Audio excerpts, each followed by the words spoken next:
नमस्कार, मैं हूं पुण्य प्रसून वाजपेयी। दस्तक में आपका स्वागत है। नए वर्ष पे पहली बार मिले हैं तो नव वर्ष की शुभकामनाएं। बहरहाल लेकिन देश के लिए स्थिति शायद अच्छी नहीं है, क्योंकि भारत जिसे कटघरे में खड़ा करता है, अमेरिका उसे क्लीन चिट दे देता है। रास्ता इतना ही नहीं है, बल्कि 26 जनवरी को लेकर तमाम सुरक्षा बंदोबस्त किए जा रहे हैं, लेकिन सीमा पार से सुरक्षा व्यवस्था में ही सेंध लगाने की भी पूरी कोशिश हो रही है। और 26 जनवरी की सुरक्षा टिक गई है अमेरिकी राष्ट्रपति पे। ये पूरा मसला है क्या? आज दस्तक में बात इसकी जरूर होगी, लेकिन इन तस्वीरों से समझिए। 26 जनवरी को लेकर एक तरफ तैयारी, दूसरी तरफ 1 जनवरी को पोरबंदर में आतंकी बोट मिलती है, धमाका होता है और आज बात सामने आती है कि दरअसल नेक इरादों से तो ये नहीं आए थे। 4 जनवरी को सीमा पर हाफिज सईद दिखाई देता है। हंगामा मचता है देश के भीतर भी और तमाम एजेंसियां जागृत होती है। और इन सब के बीच 5 जनवरी यानी आज एक जवान शहीद और 40 पोस्ट पर एक के बाद एक लगातार सीज फायर का उल्लंघन। ये सारी परिस्थितियां क्या बतलाती हैं? क्या आने वाले वक्त में स्थिति और बिगड़ेगी, या ये माना जाए कि इस दौर में पाकिस्तान कुछ नई बिसात बिछा रहा है? तो दस्तक में आइए जरा इसे टटोलने की कोशिश की जाए, क्योंकि जम्मू कश्मीर को लेकर पाकिस्तान के भीतर क्या कुछ बन रहा है, सज रहा है, और भारत के भीतर जम्मू कश्मीर में सरकार को बनाने को लेकर क्या कुछ हो रहा है। हमारे दोनों संवाददाता अशरफ वानी और अश्वनी, पहले उन्हीं के पास चलते हैं।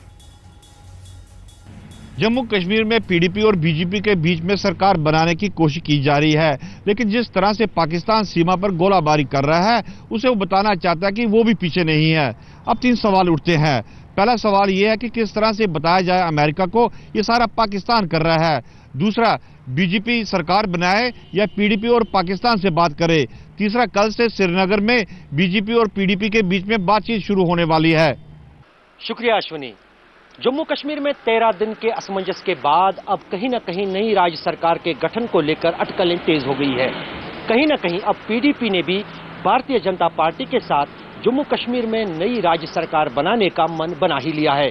लेकिन कहीं न कहीं अब जम्मू कश्मीर में नई राज्य सरकार के गठन के लिए दोनों पार्टियों को अपने अड़ियल रुख से नरम होना पड़ेगा, तभी जम्मू कश्मीर में नई राज्य सरकार संभव है।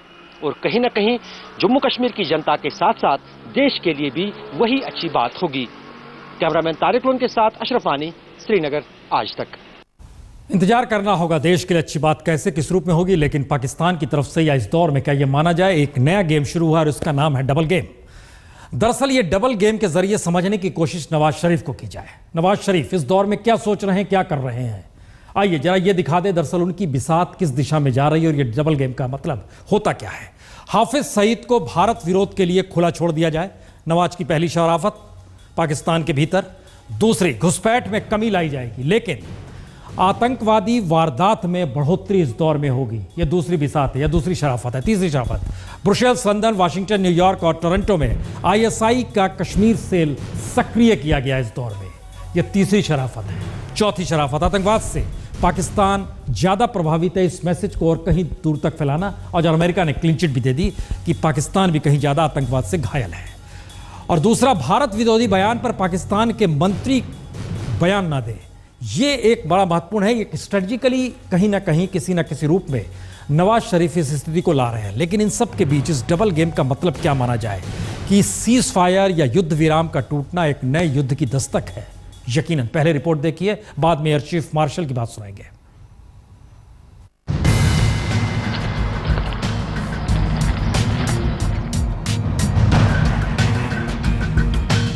दुनिया के नक्शे पर मौजूदा वक्त में भारत की ही वो अंतर्राष्ट्रीय सीमा है जहां बिना युद्ध सरीखा माहौल है।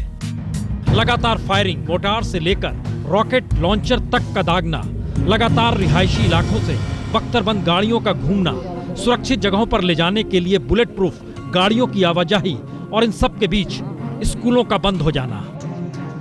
जी, बीते 24 घंटों में 3 बार युद्ध विराम टूटा, तो साल भर में 550 से ज्यादा बार पाकिस्तान की सीमा से बारूद ने बार बार जम्मू कश्मीर को घायल किया। कभी सेना तो कभी आतंकवादी। और इस बार सांबा, हीरानगर और कठुआ इलाके के पहाड़पुर, लौंडी, रामगढ़, चिलियारी, बोबिया समेत 40 से ज्यादा बीएसएफ की पोस्ट पर युद्ध विराम टूट गया और सीमा पार से फायरिंग हुई, जिसमें एक जवान भी शहीद हो गया। और सीमा पर युद्ध सरीखे इन हालातों के बीच का सच इस दौर का यही है कि नए साल में भारत और अमेरिका के बीच संबंध प्रगाढ़ दिखाई दे रहे हैं। अमेरिका फिर भारत और पाकिस्तान के बीच चेक एंड बैलेंस का खेल खेल रहा है और पाकिस्तान छाया युद्ध सरीखे माहौल को बनाकर भारत पर बातचीत का दबाव बनाने निकल पड़ा है। और यह तस्वीर इसकी एक वानगी भर है कि 26 जनवरी को मुख्य अतिथि के तौर पर बराक ओबामा दिल्ली में होंगे और उससे पहले पाकिस्तान ऐसा माहौल बनाने में लग चुका है जिससे अमेरिका इस दबाव में आए कि वो भारत को बातचीत करने को कहे। यह सवाल अलग है कि मोदी सरकार अब अमेरिकी दबाव में वैसे नहीं आएगी जैसे मनमोहन सरकार आ जाया करती थी या वो कहने लगती थी कि बातचीत के अलावे तो कोई दूसरा रास्ता है ही कहां। यह हालात इसलिए गंभीर हैं क्योंकि भारत लगातार पाकिस्तान की जमीन से होने वाले आतंकी वारदातों को झेल रहा है और अमेरिका ने एक बार फिर पाकिस्तान को आतंक से लड़ने वाले देश के तौर पर मान्यता दे दी है और जिसकी एवज में हर बरस $10 बिलियन पाकिस्तान को मिलेंगे। यानी 26 जनवरी को अमेरिकी राष्ट्रपति की भारत यात्रा को प्रभावित करने के लिए पाकिस्तान भारत के खिलाफ जिस प्रॉक्सी वार को छेड़े हुए है उसके लिए जो धन चाहिए क्या वो अमेरिका के जरिए पाकिस्तान को मिल रहा है और भारत एक बार फिर अंतर्राष्ट्रीय कूटनीति या फिर बाजारवाद के तहत द्विपक्षीय समझौतों के बीच आतंकवाद को झेलने के लिए मजबूर है। दरअसल ये सारी तस्वीर उसी दिशा में जा रही है। मुश्किल यह नहीं है कि आने वाले वक्त में भारत किस दृष्टि से पाकिस्तान को देखेगा या अमेरिका इस दौर में अंतर्राष्ट्रीय तौर पर क्या भारत के साथ खड़ा होगा या पाकिस्तान के। मुश्किल यह है कि दरअसल जो आवाजें इस दौर में निकल कर आ रही है वो युद्ध के नए नए संकेत दे रही है। मसलन आज ही भारत के एयर चीफ मार्शल ने क्या कुछ कहा, सुन लीजिए। We are located in a difficult neighborhood with two nuclear armed adversaries. Our primary external security challenges arise from the immediate neighborhood, that is to the north and west. मुश्किल यह भी नहीं है कि युद्ध के संकेत दिए जा रहे हैं, मुश्किल यह है कि इस दौर में कश्मीर में लोकतंत्र का नया नजारा चुनाव के वक्त हर किसी ने देखा, लेकिन इन सब के बीच जो नई परिस्थितियां सरकार को बनाने को लेकर कश्मीर घाटी में खड़ी हुई है और दूसरी तरफ जम्मू जिस बात का इंतजार कर रहा है उसमें भी कहीं ना कहीं दो अलग अलग धाराएं हैं। पहले रिपोर्ट देखिए तब बताएंगे मुश्किल है क्या।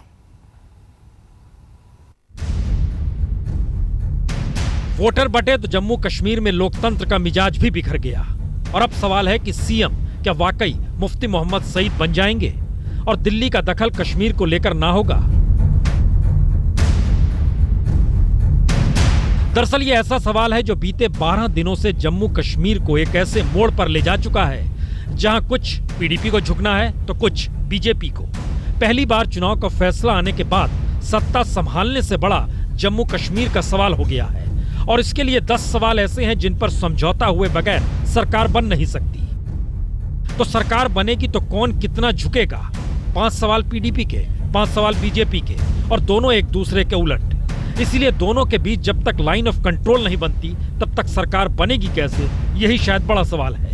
क्योंकि आतंक से प्रभावित कश्मीर में पीडीपी जिन मुद्दों को लेकर बनी और बीजेपी की जो समझ आजादी के बाद से कश्मीर को लेकर रही है उन दोनों के सिरे ना तो मिलते हैं बल्कि बिल्कुल एक दूसरे के उलट हैं।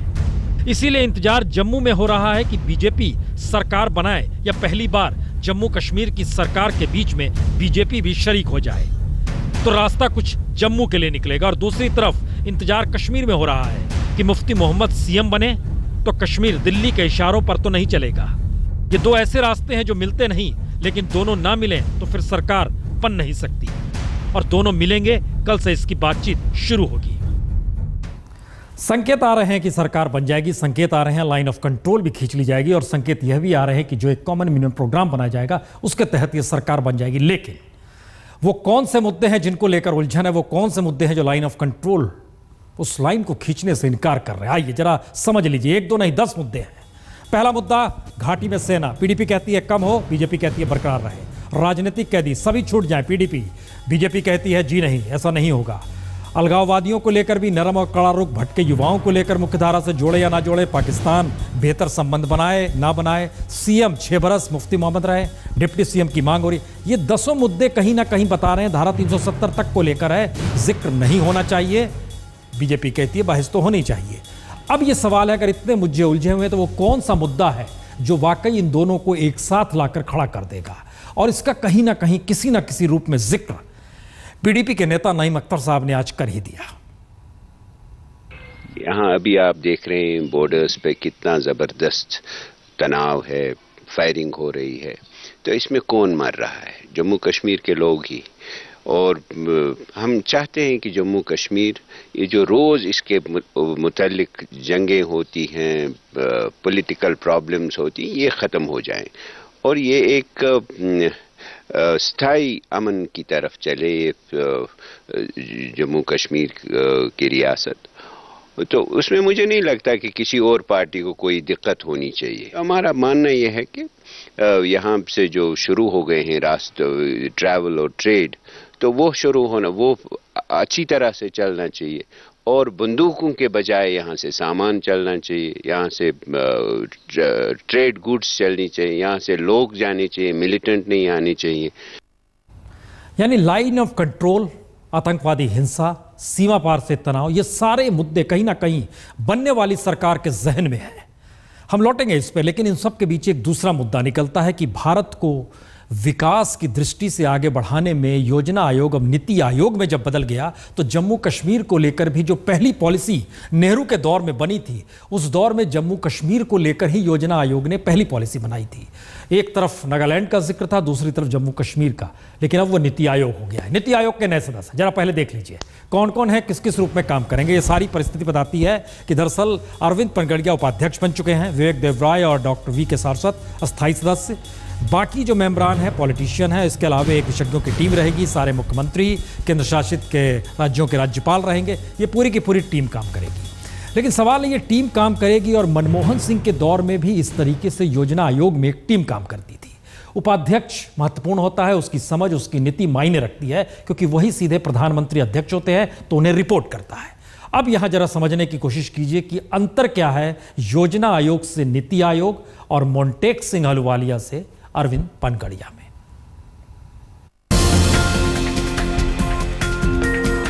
प्रधानमंत्री मोदी का नीति आयोग और पूर्व पीएम मनमोहन सिंह के योजना आयोग में अंतर है क्या? मोदी के नीति आयोग के उपाध्यक्ष अरविंद पनगड़िया और मनमोहन सिंह के योजना आयोग के मोंटेक सिंह अहलुवालिया में अंतर क्या है? दोनों विश्व बैंक की नीतियों तले अर्थशास्त्री बने हैं। दोनों के लिए खुला बाजार खासा मायने रखता है। वर्ल्ड बैंक और आईएमएफ में काम करते हुए दोनों ने ही आर्थिक सुधार को न सिर्फ खासा महत्वपूर्ण माना, बल्कि भारत सरीखे तीसरी दुनिया के देशों के लिए, दोनों के लिए विकास की रेखा कंज्यूमर की बढ़ती तादाद से ही तय होती है। तो फिर अंतर है क्या? महत्वपूर्ण यह भी है कि भारत में जितनी असमानता है और बिहार, यूपी, झारखंड सरीखे बीमारू राज्यों की तुलना में महाराष्ट्र, कर्नाटक जैसे विकसित राज्यों के बीच कभी मोंटेक सिंह अहलुवालिया ने भी विकास को हर तबके तक पहुंचाने के लिए रिडिस्ट्रीब्यूशन ऑफ डेवलपमेंट की थ्योरी रखी। और जिस वक्त नरेंद्र मोदी प्रधानमंत्री पद के लिए लोकसभा के चुनावी प्रचार में जुटे थे, उस वक्त अरविंद पनगड़िया ने भी बकायदा भारत में विकास की असमानता को लेकर कई लेखों में कई सवाल उठाए। फिर विश्व बैंक और आईएमएफ का नजरिया भारत को लेकर इन दोनों अर्थशास्त्रियों के काम करने के दौरान भी एक सा ही रहा है, बदला कुछ भी नहीं। और फिर मनमोहन सिंह का दौर हो या बीजेपी का दौर हो, कई मौकों पर विश्व बैंक और आईएमएफ की तरफ से जो सवाल उठाए गए वो आज भी मौजूद है और दोनों संगठनों के लिए कहीं ज्यादा महत्वपूर्ण है। और इन सब के बीच संघ परिवार का मजदूर संगठन बीएमएसओ या फिर स्वदेशी जागरण मंच, दोनों ने ही हमेशा विश्व बैंक और आईएमएफ की नीतियों को लेकर अटल बिहारी वाजपेयी की सरकार से लेकर मनमोहन सरकार तक पर सीधी चोट भी की है। अब सवाल यह है कि ऐसे में योजना आयोग का नाम बदलकर नीति आयोग तो रख दिया गया, और ऐसे में क्या मोंटेक सिंह अहलुवालिया के बदले अरविंद पनगड़िया आ गए तो बदल जाएंगी चीजें? ये सवाल इसलिए महत्वपूर्ण है क्योंकि पनगड़िया खुद मुक्त व्यापार के समर्थक रहे हैं और उनके साथ अर्थशास्त्री विवेक देवराय भी आ चुके हैं, जो अस्थायी समिति के सदस्य चुने गए हैं। और डॉक्टर देवराय भारत सरकार में विदेशी व्यापार, आर्थिक मसले और कानूनी सुधार के मुद्दों पर मनमोहन सिंह के दौर में उनके सलाहकार भी रह चुके हैं। यानी मनमोहन सरकार के दौर की नीतियों का चलन यहाँ भी जारी रहेगा। तो हर जहन में यह सवाल उठ सकता है, फिर बदलेगा क्या? वैसे भी जमीन अधिग्रहण से लेकर मजदूरों के लिए केंद्र सरकार की नीतियों से संघ परिवार में भी एक कुलबुलाहट है। लेकिन नया सवाल यही है कि एक तरफ समूचा देश फंसा हुआ है घर वापसी के सवाल को लेकर, दूसरी तरफ आर्थिक नीतियों की रफ्तार मनमोहन सिंह सरकार से कहीं ज्यादा रफ्तार से मोदी सरकार की हो चली है, क्योंकि अभी तक योजना आयोग और नीति आयोग में नाम बदलने के अलावे कुछ भी नहीं बदला है। देश की 1/3 आबादी गरीबी की रेखा से इस दौर में भी नीचे है, उस दौर में भी नीचे थी। बड़े पैमाने पर रोजगार खत्म हो रहे हैं, उस दौर में भी, इस दौर में भी। इन सब की जिम्मेदारी राज्य उस दौर में भी नहीं उठाते थे, इस दौर में भी बचना चाह रहे हैं। गरीबों के लिए समाज कल्याण की योजनाएं सरकार को बनानी है, उस वक्त भी बनती थी, इस वक्त भी बनती है। उस वक्त भी पैकेज का जिक्र होता था, इस वक्त भी पैकेज का ही जिक्र हो रहा है। ऐसे में नीति आयोग क्या वाकई योजना आयोग से अलग दिखाई देगा, या फिर मनमोहन सिंह के दौर से मोदी सरकार का दौर अलग दिखाई देने लगेगा, या फिर ये कहा जाए कि वर्ल्ड बैंक और IMF से निकले हुए अर्थशास्त्री क्या वाकई इस दौर में बदल जाएंगे? इंतजार कीजिए, बड़ा सवाल यही है। दरअसल ये आर्थिक मुद्दों के बीच में देश नहीं उलझ रहा है, देश घर वापसी में उलझ रहा है, ये एक सवाल है। इन सब के बीच दस्तक देखने वाले एक शख्स ने आज हमें एक डॉक्यूमेंट भेजा। उसका कहना है कि 5 बरस पहले हरियाणा के हनुमानगढ़ से लेकर नोहार भद्रा तक एक सड़क बननी थी। 5 बरस बीत गए, वो सड़क 34 किलोमीटर बनी, उसके बाद बनी ही नहीं। और लगभग 15 गांव के बीच से सड़क जो निकल रही है खोद दिया गया है, नहीं बनी है। यानी 5.5 बरस हो गए हैं और 15 गांव के लोगों को जो 30 मिनट में तय की जाती थी सफ़र, वो अब कम से कम 2 से ढाई घंटे लगते हैं। इस तरह की योजनाओं को जब हमने टटोला तो तकरीबन 72 योजनाएं नजर आईं जो सड़कों को लेकर है, जो उलझी हुई है। इंतजार करना होगा विकास की गति, लेकिन इन सब के बीच गति के बीच आज एक रोशनी साउथ ब्लॉक में चमकी। ये दरअसल LED की रोशनी है। प्रधानमंत्री ने खुद बल्ब लगाया, रोशनी जाए। लेकिन एक सवाल यहां पर आ गया, कितना भी सस्ता LED बल्ब हो, लेकिन इस देश में 80 करोड़ लोग इस बल्ब को खरीद नहीं सकते हैं। जो हालत है, जो रोशनी प्रधानमंत्री ने यहां पर बल्ब जला के देखी, अगर उसकी इकोनॉमिक्स को समझेंगे तो मुश्किल में आ जाएंगे, क्योंकि 9 वोल्ट सरकार ने आदर्श तौर पे माना है। दुकानों में भी 9 वोल्ट का LED मिलता है, उसमें आप पढ़ाई घर में बैठ के कमरे में नहीं कर सकते हैं। उसकी कीमत सरकार 130 रुपए लगा रही है, 10 रुपए देंगे और बाकी 1 साल तक 10-10 रुपए। कुछ ही दूरी पर ये रिलीफ कैंप बनाया गया है। इंतजामिया ने, एडमिनिस्ट्रेशन ने इन लोगों के लिए जो आगे के गांव हैं जहां फायरिंग हो रही है, अभी जहां गोलाबारी हो रही है, उनके लिए ये रिलीफ कैंप यहां बनाया गया है। आगे बात करते हैं, कुछ लोगों से जानते हैं किस तरीके से वो अपने गांव से निकले। आप कहां से निकले भाई साहब? बेंगलोर से। क्या हो रहा था वहां पे? बहुत फायरिंग हो रही थी। कब निकले आप? वो अभी 1 घंटा हो गया अभी। तो यहाँ सब इंतजाम है, ठंड तो नहीं लग रही है आपको? नहीं। क्या खाने पीने को मिल रहा है? हाँ मिल रहा है। आप कहाँ से हैं भाई साहब? हम चक फकीरिया से। क्या हो रहा था वहाँ पे? वो वहाँ से हो रहा है, बहुत फैर आ रहे हैं पार से। अच्छा। तो अभी एक औरत जख्मी गिलाड़ हुई है। अच्छा, एक गाय मर गई है। अच्छा। और 2 मकान भी नष्ट हो गए हैं। बहुत फैर आ रहे हैं उनका। क्या चाहते हैं आप? शांति? हम चाहते शांति नहीं, लड़ाई होनी चाहिए। अच्छा। उनको सबक ऐसा सिखाना चाहिए, 10 साल बोले नहीं। हाँ, ये बात है। बच्चे हैं आपके साथ? हाँ, सब बहुत बच्चे हैं हमारे। ठीक है, बच्चे तो ठीक है इधर, मगर बार बार आने पड़ता है। हमारे मवेशी उधर हैं, जो बच्चे गए हैं बेचारे पता लेने के लिए, उनको जगह छपने की नहीं है, कहाँ जाए हो। कोई पोस्ट में छपा है, कोई किसी जगह फंसा है। ये बात होनी चाहिए कि हमारे 10 साल के लिए लड़ाई नहीं होनी चाहिए। इको बारी उनका काफी रोष है, गुस्सा है लोगों में। और आपको बता दूं कि इस वक्त यहाँ ठंड काफी है और किसी न किसी तरीके से लोग इंतजाम कर रहे हैं, अपने आप को, अपने शरीर को गर्म रखने की कोशिश कर रहे हैं। ये देखिए, इन लोगों ने यहाँ आग जलाई हुई है और कोशिश कर रहे हैं कि किसी न किसी तरीके से अपने आप को यहाँ इस रिलीफ कैंप में रखें और अपने आप को यहाँ किसी न किसी तरीके से एडजस्ट करें। आप कहाँ से हैं भाई साहब? हर कोई पहुंचा है रिलीफ कैंप में। यह देश बड़ा अद्भुत है। एक तरफ मुफलिसों का जमावड़ा और दूसरी तरफ चंद हथेलियों पर बहुत सारा सुकून। उसमें एक सुकून इस देश में क्रिकेट का भी है।